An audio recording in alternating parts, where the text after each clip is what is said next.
Io sono nelle campagne di Tarquinia, nel cuore della Maremma laziale, dove l'ambiente, fisico e antropologico, ha profonde radici culturali.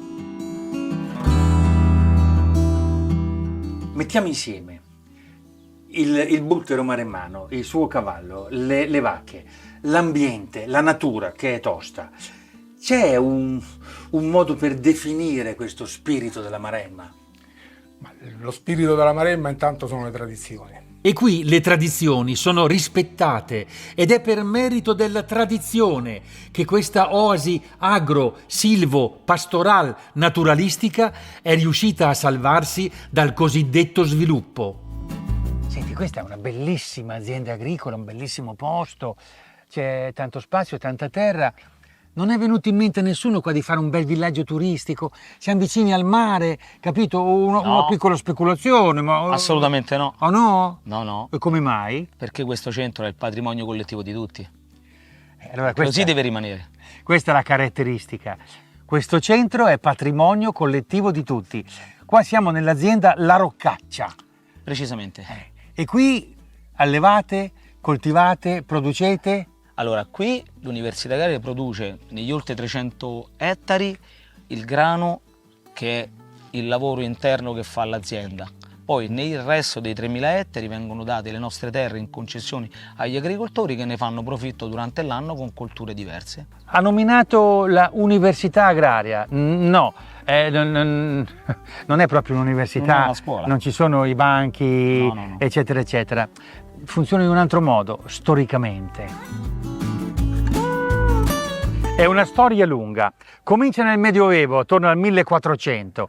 A un certo punto le corporazioni degli ortolani e dei lavoratori del frumento fanno una specie di rivoluzione, fanno una riforma agraria a modo loro, fanno le riformanze, decidono che tutti questi territori erano proprietà comune. Loro mettevano in comune anche i loro raccolti, li portavano a Porto Clementino e collettivamente poi li portavano a Roma. Quindi questa zona agricola, zona indivisa, proprietà collettiva. Poi 1894 i beni dello Stato Pontificio diventano università agraria, che università in questo caso vuol dire universalità agraria, non è che qui studiano, qui coltivano. L'Università Agraria di Tarquinia gestisce i beni collettivi del territorio tarquinese, quindi è di Tarquinia e dei tarquinesi. Noi gestiamo 6.600 ettari di terreno. Questo viene utilizzato, abbiamo dei boschi che utilizziamo per il taglio della legna, dei terreni che utilizziamo per l'agricoltura, allevamenti di animali, vacca maremmana e cavalli.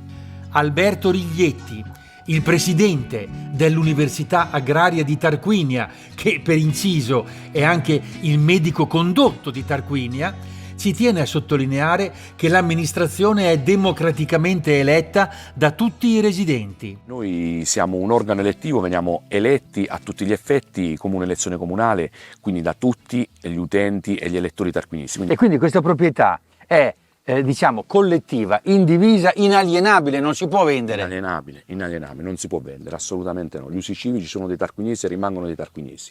Ma quindi dal punto di vista ambientale, il paesaggio, eccetera, è una meraviglia, perché figurati, questo è un posto stupendo, qua ci sarebbero stati villaggi turistici a mai finire. Esatto, e questo noi non lo possiamo fare perché preserviamo proprio l'ambiente, abbiamo l'obbligo, proprio messo nel nostro statuto, di preservare le proprietà e dobbiamo lasciare tutto così com'è.